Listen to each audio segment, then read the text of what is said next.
slides, some recorded session, and some assignments to help you prepare for a better process. So I'll share this document after the meeting, so you all can refer this and accordingly apply it. So talking about the diagnostic test, so what the diagnostic test contains is, there are two parts in this diagnostic test. The first part is the technical aspect, and the second part is totally focused on your personality. It's a personality test. So what's there in the technical test is basic questions like a small for loop or while loop program would be given, and you have to guess the output of that program. It's MCQ based. You have to guess the output of the program. That such kind of questions are very less like programming questions, but other questions which are included is like some basic keyboard shortcuts. Like one of the question which was there in my test was what's the shortcut to open task manager. So you have there are multiple options, you have to select the correct. So basic questions, like basic like technical questions are there, not much like a lead code level you have to solve a coding problem. And the other one is personality test. So in personality test is what there is a question, then there is a scale, like from 1 to 10 there is a scale. So based on the question you have to select on what scale do you feel is the question. Like for example, if I take a question is how do you feel when someone tells some harsh words to you. So from 1 to 10 you can select from 1 to 10 how bad you feel or don't you feel. Like that's the thing. So many this is a tricky part. Yesterday also, like day before yesterday, when we had a lead sync meet, so one of the leads asked us, let's say based on the scenario, you think you belong to the latter part of the scale, like you feel very bad, like on a scale of 10 you feel 9, but you want to get selected as a lead and you select on the scale of 1 to 10 just 2, which means like you are trying to act strong. So what was told is that don't do that. uh, do what you feel is like share the truth with us. That's a personality test, and speaking honestly, that doesn't matter a lot according to me. It's just to know your like when you have basic personality tests, like what all personality types are there. Basic I don't remember, but that doesn't matter a lot. According to me, you should focus on the technical aspect more. And when all this is the easy part, you you should be able to clear all this easily if you refer these resources that is shared by them. Then the next part is interview. So this is the most crucial part. So what's there in an interview? So first of all, you have to introduce yourself in short. uh, then some technical questions are asked, like basic what is object oriented programming, what is time complexity. Then make sure if you should have like one or two project necessarily that you have built. It could be anything, even if a simple front end website or your portfolio website, but make sure you push the your project code on GitHub. So when if the interviewer asks you like what projects you have built, so you have something to show. So when I was asked about if I have any project, so I have already pushed the code on GitHub. So I showed them I have one full stack tech application which I have built. That was a team project. So I have one team project and one individual project, which was a CI/CD pipeline. So the interviewer was very impressed by my second project. Since it was a pipeline, I couldn't run it but I had to configure cloud and all. So I explained the entire thing. I make sure you have a readme documentation on your GitHub, so that you can explain easily to the interviewer. And even if you don't know anything, straight up say to them like, I don't remember, because I honestly speaking, I forgot the last part of oops. So I said like, I know this, but I don't know why I'm not able to recover. So the say it confidently, even if you don't know, say it confidently, so the interviewer don't mind, like if you are being honest at the end. So that's all. And if you are the first one who are willing to establish a club at your college, so you will be asked many questions, like let's say you become a lead, so what will you do after you become a lead? They will ask such type of questions, which was asked to me. So what I said was like, I have to at least build one technical community at my campus, because there isn't any right now. uh, that's all. And if you have a GDSC, it's easier for you. Like if you tell them like, we already have a GDSC, I have been involved in the events, and if you are a part of the GDSC team, then that's like cherry on the cake for you. They won't even ask many questions. So that's the thing, and the results for the interview is out after like 2 or 3 months. And I gave the interview in April, and the results were out in August. So officially, I was the lead in August. And further is like, you have to form a team, you have to appoint a facilitator. If you already have a GDS in your college, you can directly contact the previous facilitator, and if he or she is willing to continue, well and good. And if you have some other professor in mind who you think is better, you can reach out to them. And if you want to have multiple facilitators, you can do that. Like some of my friends have like 4 to 5 facilitators. So main thing after becoming his lead is support from college. Like some of them became a lead this year, and the college was like, we won't allow to do all this in our college.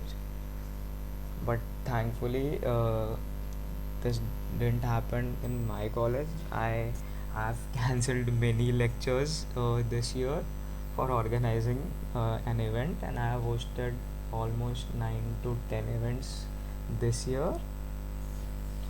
So that's all. If anyone has any questions regarding the diagnostic test or the interview part, they are feel free to ask. So how many number of questions are there? Like I don't remember, but I think so. There are something around like 15 to 20 technical questions, not core technical, but there are some programming questions, and there are some like basic questions. Like if you use a laptop or PC, you should be able to answer them. Those are very easy questions. And the personality one, that totally depends on person to person what they answer on a scale. So there isn't a good or bad answer to them.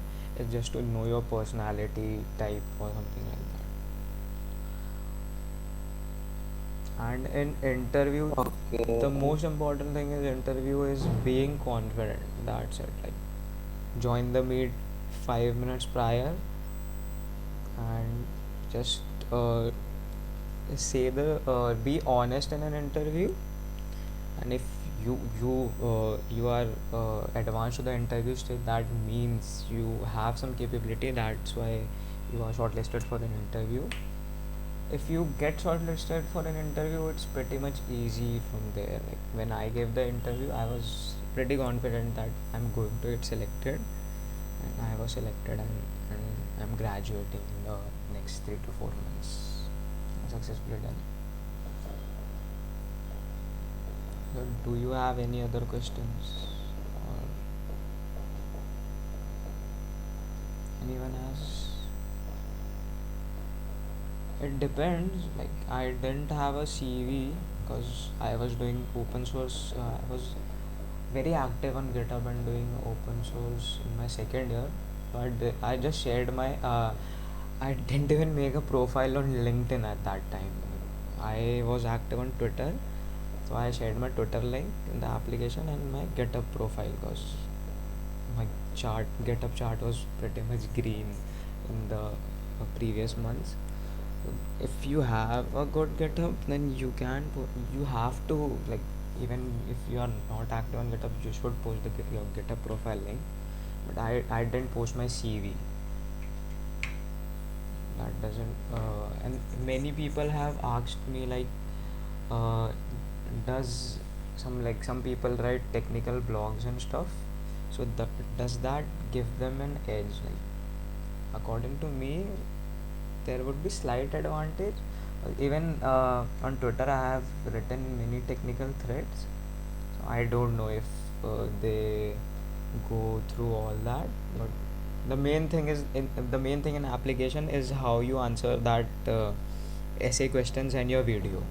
That's what matters the most. If you write a good essay to that, the first two questions, and record a crisp and clear video, 90 seconds video, then that's the most important thing. You get selected based on that. Like, there's no criteria for the technical and also the personality test. You have to score a minimum of this. Like, you have to score a decent amount, which gets you shortlisted for an interview. So make sure you all fill the application properly. Does anyone have any questions now? Is there more chances of becoming a lead in your college if you don't have a GDSC team already established? Like,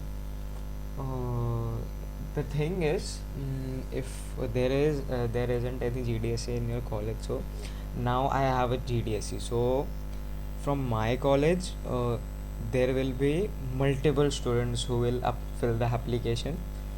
And for you, if there aren't any passionate people who are willing to do this, and you are an sole person who is applying, so that definitely lessens the competitiveness. So you have an edge that way. And how you fill the application and interview totally depends on you. If you do well, then they will definitely select you as a lead. So that's the thing. In that way, you have an edge.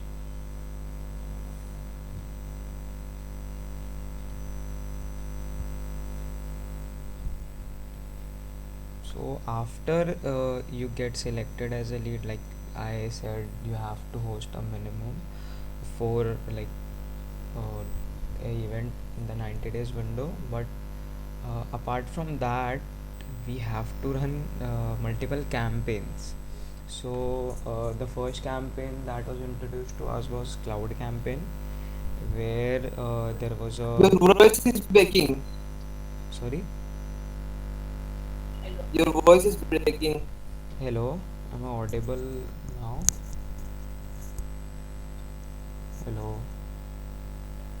Yes, yes, So yes. what I was saying is, apart from the events, we have to organize like a we have month-long campaign, like cloud campaign we had.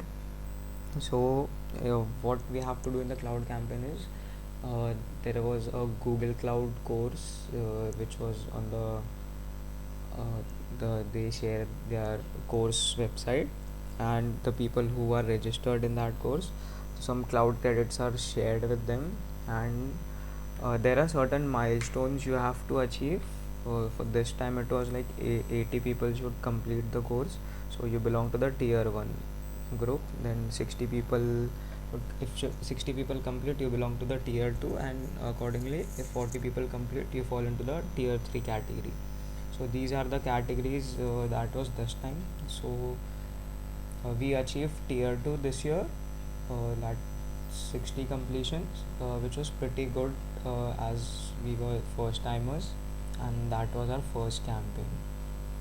So make sure you, like, I I asked someone like uh, half of them who enrolled in our cloud campaign was from Bits Pilani, Hyderabad, and only a very few of them completed. So in Bits Pilani, what happened? Only 10 or 12 people completed the code, and us being a non-engineering college, we still managed to achieve tier 2. So doesn't matter where you belong, you can do it.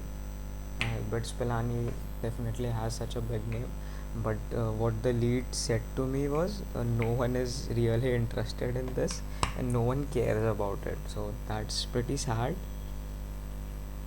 So these are very important. These milestones are very important in your tenure. Like you have to host events, then campaigns, then now we just a few weeks back we ended a campaign for Solution Challenge, where people have to build projects, which is a global level for a global level hackathon.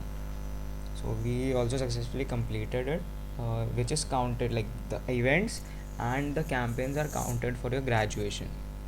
So if you don't complete that, you won't be able to graduate. And the graduation ceremony is like the most glamorous part of the entire year. Like now, the current leads are just waiting for that graduation email to get our flight tickets booked and go to the graduation. So that's the thing.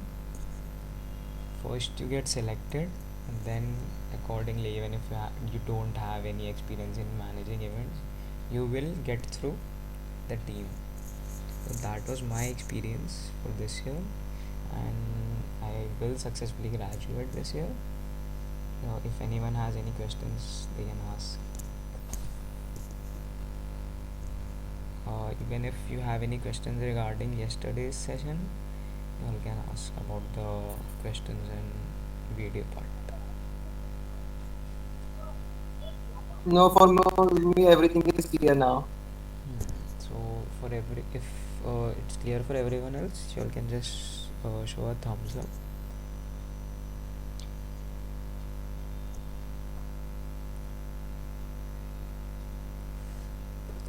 So after this session ends, I will share a feedback link with you all, where you have to upload your your ID card of your college, like that shows that you have attended some information session which was hosted by a lead. So even the GDSC team knows like you have hosted some sessions, so you obviously know about it. That even that can give you an edge in your interview process and all. So I'll share the feedback link. Make sure you'll fill it. Okay. If anyone doesn't have any questions, you all can just tell me. Can you please repeat? I'm just asking if anyone has any question. If you don't have, just give a thumbs up. Then I'll end it.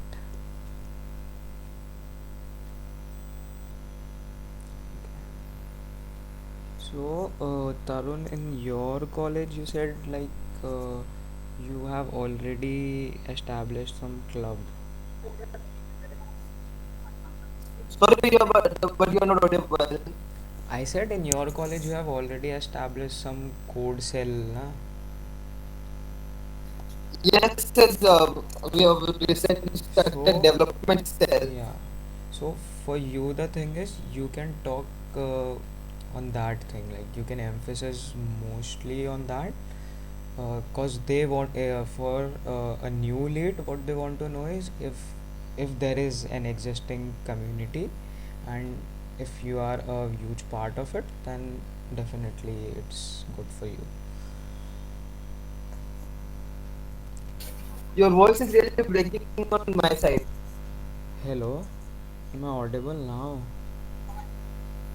Yes, yes.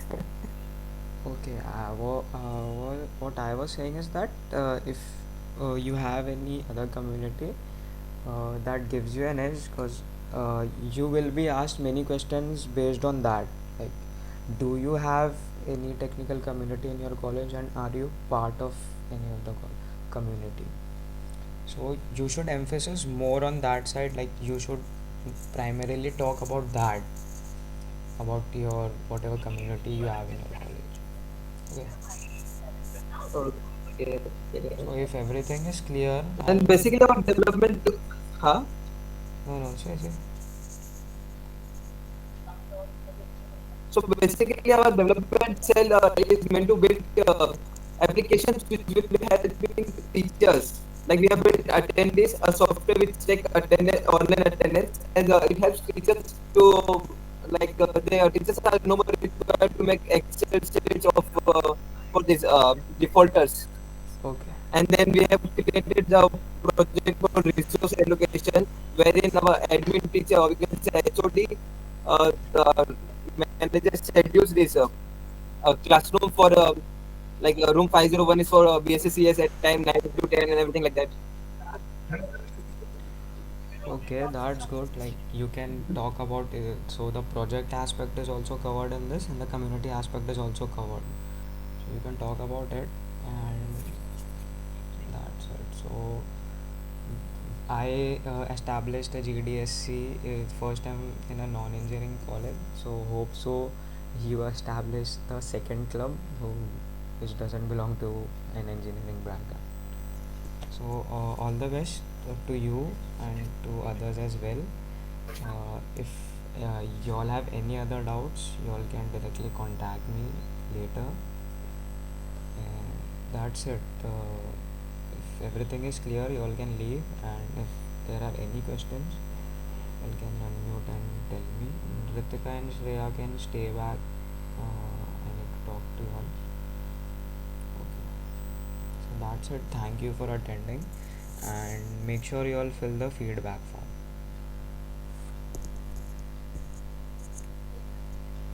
So, Said, thank you and bye.